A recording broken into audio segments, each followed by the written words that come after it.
Today we are having tea two ways, and green tea has been incorporated into skincare for years due to its antioxidant properties, the minerals and even the caffeine content inside it, all being believed to actually help the skin. It is used in a lot of anti-aging creams as well, just because the antioxidants in the green tea are said to help combat free radicals on the skin and therefore reduce the signs of aging. We are going to incorporate it into cold process soap today, and we're actually going to kind of be doing a Castile soap. Now Castile soap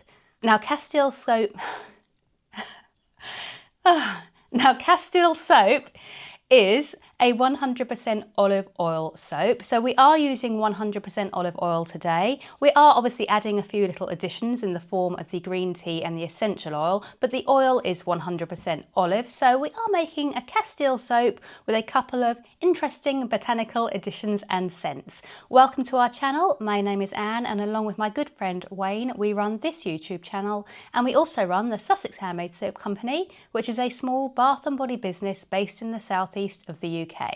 So there is another step we need to take today before we can start our soap making. We will be making the soap tomorrow, but today we are preparing. So here I have got some extra virgin olive oil, 900 grams, and I don't tend to use extra virgin olive oil in soap normally, just because it is more expensive, and regular olive oil or pomace olive oil tends to do an equally good job. So I personally find that spending the money on the extra virgin olive oil doesn't yield results that are any better. However, today I am using it because I am hoping that we can impart a slightly green colour into our finished tea soap, just because I think that would look really nice. And I'm hoping that the slightly greener colour of the extra virgin olive oil will contribute to that, along with the tea additions that we are adding. So now I'm going to chat a little bit about the tea that we are incorporating into our soap today. And at this point, I would like to take a moment just to say a really big thank you to Simone, Gloria, Christine, Marianne, Chris and Mike, who have supported us on Buy Me a Coffee recently. And the donations that you have made through the site have actually purchased the tea supplements, and they've also purchased a couple of other ingredients that we will be using in videos going forward. So thank you so much for that. And if you would like to support us on Buy Me a Coffee so that we can try new and exciting ingredients, then please, by all means, feel free to do that. It is very, very much appreciated. So the tea, we have got two kinds of tea. We have got a green tea powder just here, and that is going to actually be used tomorrow in the soap making. We are going to use that within our soap once we have started to make it. So we don't need this right now, but I just thought I would show you what we are using. What we are using today is the green tea Sencha leaves cut. Let me open them up just to show you what they look like. So we've just got some green tea leaves here, and we are going to infuse these into our olive oil using the hot infusion process. You can either infuse with heat or without heat. Today we are going with heat because it is a much quicker way of doing things. I'm going to infuse the full 100 grams of tea into the olive oil. That actually will make a pretty weak infusion. When you are infusing into oil for cosmetics and things like that, generally you would use a little bit more. We are using 9 parts olive oil to 1 part tea. That is weak, but I'm making it weak because we are using the green tea powder as well. So I'm not too fussed about it not being the strongest. You could go up to as much as 2 parts olive oil to 1 part tea if you were infusing for use in beauty products, creams, things like that. For what we want it for, our infusion rate is going to be absolutely fine. And the first thing we need now is our slow cooker. So to make the olive oil and tea infusion using heat is much quicker than using no heat. If I was using no heat, I would need to leave it sitting for weeks until it was actually fully infused and ready to use. And I never remember, or I'm organised enough to plan in advance when I'm going to want an oil. So I use heat to help the process speed up, and this will speed it up a lot. This oil will be ready to use tomorrow. The first thing I'm going to do is decant our olive oil into our slow cooker.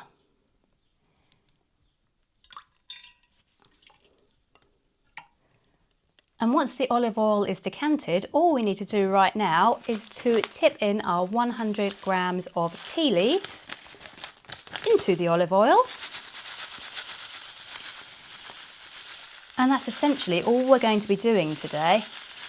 The rest of the work is going to come tomorrow once this oil and tea mix has fully infused. I will give it just a little stir around, just to make sure those tea leaves are incorporated into the olive oil. So you can see now that I've got them all nicely worked into the oil there. And the final step is to click our slow cooker onto the keep warm setting, which I believe is this one. Yeah, Wayne is nodding at me, so I think I've clicked it onto the right one. Pop on the lid. Where did I leave the lid? I left it over there. And then I'm going to just leave it sitting and gently warming for about 24 hours for the tea and the oil to infuse nicely. You will see that I've put it on keep warm rather than low or high, purely because we don't want to heat it too hot. We don't want the tea to lose all its goodness. We don't want it to get too warm. And if we leave it even on low, it's probably going to be a little bit warm for the tea. So we are going to leave it on keep warm, which will be perfectly adequate. 24 hours, then we're going to come back. We're going to strain it out through a muslin, and then we are going to be ready to use it within our soap. Step 1 complete. I'm in the pot. I'm cooking myself. That's it. Ah! So day 2, I have already decanted the olive oil and the tea mixture from the slow cooker into a jug. At the minute the tea is still in there, so you can see just in here, if you take a look, what we are dealing with. And it really does smell exactly like olive oil mixed with tea, which is not surprising because that is what it is, but it is really smelling. It's quite a nice smell.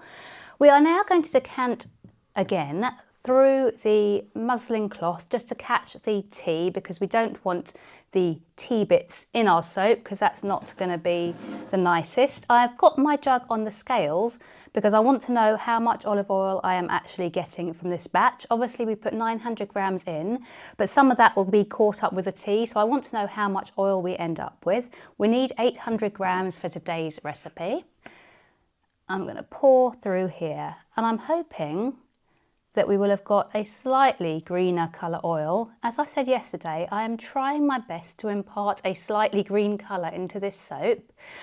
Realistically, I think the soap is probably going to take on a brown tint because we are adding the green tea extract as well. Botanicals do often go brown in soap, unfortunately, once they've gone through saponification, but I'm doing everything I can to try and make our soap have at least a greeny tint, even if it does predominantly go brown.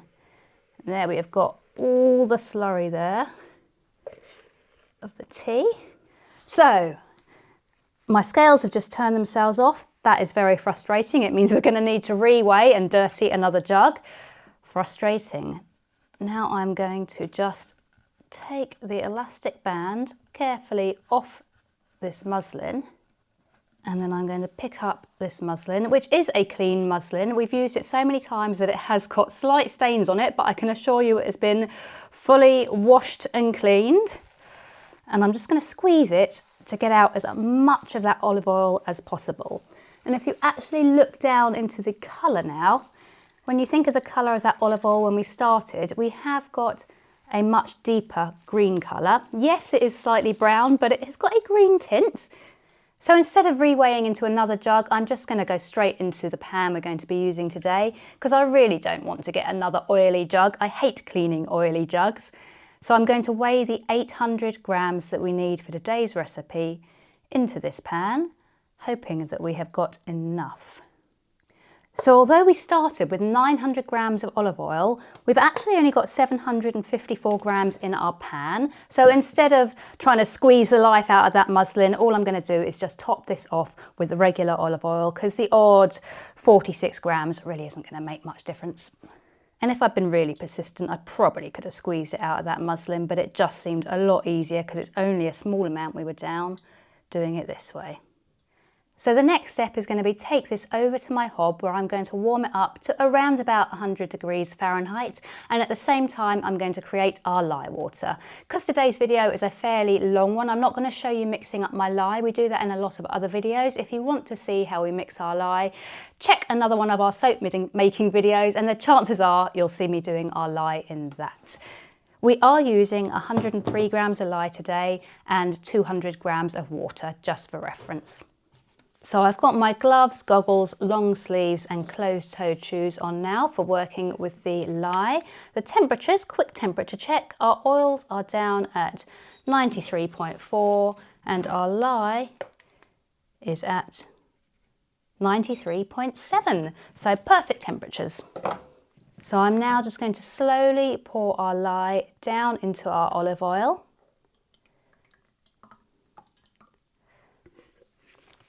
And then I'm going to grab our stick blender and I'm going to bring the mixture to a trace with a combination of stirring and blending. And because this is 100% olive oil, it may take quite a while to get to trace.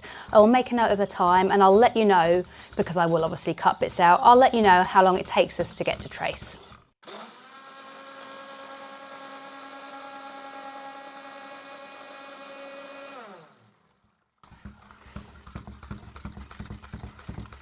So I've brought it up to quite a nice emulsion now. I don't think it's quite ready, quite at the trace we want just yet, but what I am going to do now is add in our green tea powder.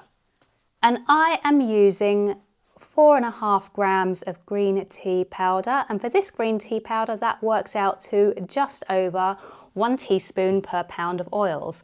I'm going to sprinkle this into our soap mix, and at the minute we've got a very pretty green colour going on in here. I'm almost 100% certain the soap won't look that colour, but if we get any kind of green, I'll be happy. And after I've incorporated this with the spatula, I'm then going to go back to using the stick blender just to bring it up to the kind of trace that I want it to be at. And for reference, so far we've been going for 4 minutes with our blending and whizzing. So now I'm going to go back to the stick blender just to bring it up to a nice light to medium trace. So it's been about 10 minutes that we did the stirring and pulsing with the blender, and we have now got to a trace. So if you look in here, you can see where the soap batter is leaving a very fine trace across the surface. I'm now going to decant it into a jug just because it makes it a little bit easier for pouring. And the final thing before we pour this into the moulds is going to be to add in our essential oil. And today we are using Bergamot essential oil, and I thought that would go really well with the tea themed soap because bergamot is obviously the flavour or scent of Earl Grey. So I thought tea soap, it's got to be bergamot. So I'm going to pour this 24 grams of essential oil down into our batter, and I'm going to carefully work it in with the spatula. And now it is time to pour. One quick thing I will say, bergamot essential oil is photosensitive, which means it can cause skin to react in sunlight. So if you're using bergamot in your soap, you want to look for bergaptine-free bergamot, or it might be called Bergamot FCF. That is the essential oil that has had the sensitizers removed, so you won't react in the sunlight, or you shouldn't react in the sunlight, and it's also the only kind of bergamot essential oil that will be permitted in assessed soaps, at least within the UK. So let's get to pouring. I'm going to fill up these cavity moulds one at a time. And we're not going to get a full 12 soaps out of this. We might get 6 to 8, I would say. I'm just stopping to stir a little. And I thought about doing it in a loaf, but I thought just doing it in the cavities might look quite nice. It's quite simple, but then the soap is quite a simple, natural one, so I thought cavity moulds might just show it off. Slightly nicer than doing it in a loaf. So 7 and 8. Now we're not going to get another one out of that, so shall we just try and fill up the others as much as possible without going over. And now we are going to leave these for at least 24 hours before popping them out of the mould. Castile soaps can be a little bit of a pain when it comes to unmoulding. I've had Castile soaps that have seemed really hard when I've got them out of the mould, and I've had Castile soaps that have seemed really soft. But luckily, as we're not chopping this one up, hopefully that's going to make it a little bit easier. There we go, that will do. Just a quick tap down to release any air bubbles. And now I'm going to put these to one side and then we'll turn them out tomorrow. We'll see if this pretty green colour that I'm really happy with at the moment is still there, or if it has started to turn to brown. It may not start to turn to brown straight away, but I reckon by the end of the cure it'll be looking brown. But anyway, there we go. Tea soaps completed. I'll see you tomorrow for the reveal of them. So it's actually been 48 hours since we made these soaps.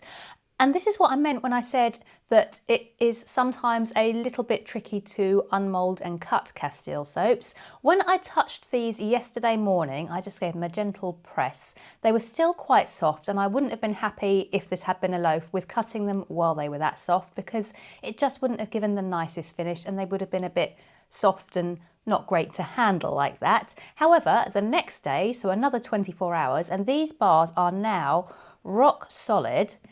And if this was a loaf and I was trying to cut it, I would have trouble, I think, cutting this when they are this firm. So unlike other soaps, our other soaps, we can leave them kind of up to probably even 72 hours for cutting, and there will be a large cutting window, which is fine.